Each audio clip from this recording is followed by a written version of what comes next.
All right, this video I'm gonna show you how to take these seat pillars out. Little screwdriver. Push that out the way. It's a Honda. I can put that back on, don't worry.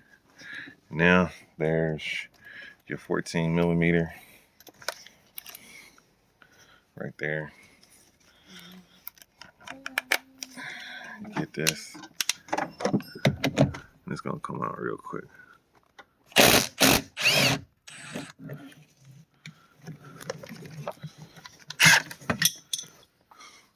Boom. And that is how you take out the seatbelt clip trying to take out your headliner.